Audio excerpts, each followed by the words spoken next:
these years that we've had with COVID, everyone has their own situation in terms of where their work and what their personal situation is.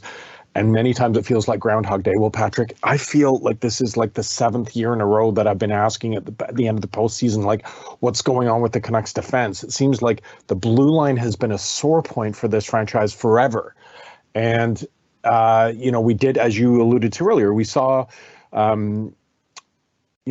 the general manager talk about the fact that their neutrals or their defensive zone exits weren't good enough, essentially pointing the finger again at the blue line. However, they've been pretty clear they're going to pick the best player available at 15.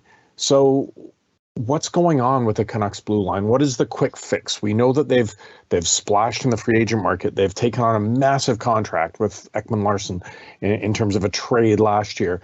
They've kind of gone down every path you can go down, and it's still a problem. Where are the fixes going to come for this Vancouver Canucks blue line for next season and beyond? Well, we have to sort of back up and say, how did we get here in the first place? And, one of the conclusions we came to was that Jim Benning just wasn't that good at assessing defensemen. You look at the number of defensemen that were picked over the years, the number of games they actually got out of them. Obviously Nikita Tramkin was a bit of an exciting unicorn for a while there. He's now been in Russia since his one season. Other than that, Quinn Hughes picked in the first round. I mean, Quinn Hughes was an incredible pick. I don't think anybody was going to say that Quinn Hughes was a controversial pick. I mean, everybody was on board with that one. But you look at the sort of other selections that have come through the system, and there just aren't that many. I mean, Ashton Sautner played a few games. Guillaume Brisebois played a few games. They've tried a few other guys. I mean, it's interesting that Philip Larson is the highest paid defenseman in the KHL. There was a guy that they thought maybe had a chance, but in the end didn't work out. And then you look at the defensemen, for instance, that were brought in last year. I mean, Luke Schenn was great. Luke Schenn worked out great. But Tucker Pullman was handed a 4-year contract for no obvious reason.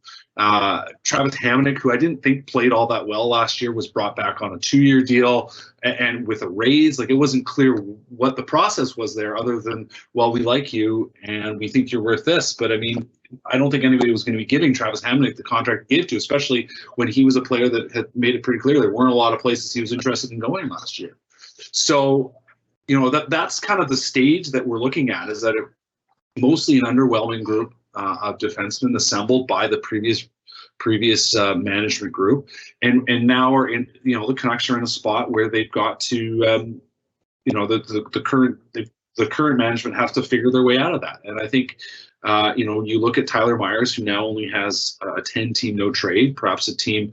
I think he played well enough this year that a team would be interested in, especially if the Canucks were willing to retain some salary. He's got 2 years left on his contract. There's lots of chatter, obviously, about Oliver Ekman-Larsson, but I have a hard time seeing that happening just because of his age, the amount of, there's 5 years left on his contract, the annual salary that's involved. Again, like I said, you never say never, but I think the truth is that this is a team that needs to find some guys that move the puck better, essentially play more of the modern game, less of the old school kind of hard edge game, which Benning was sort of forever fascinated by. I mean, you look at the Eric Branson acquisition. That was another case of chasing sort of, I think, the wrong player at the wrong time. And, that's where they're at. They've been very clear on what kind of style they want to play. They want to play smart defensively, but I think that the overall trend is, you look at your lineup, this is a lineup that's designed to play sort of up-tempo offensive hockey.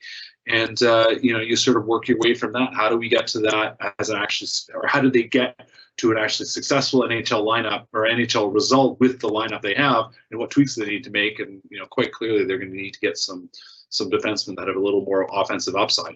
You just look at the point totals of lack thereof that was on this blue line this year, and that, I think, is another clue for you and what they need to be looking for.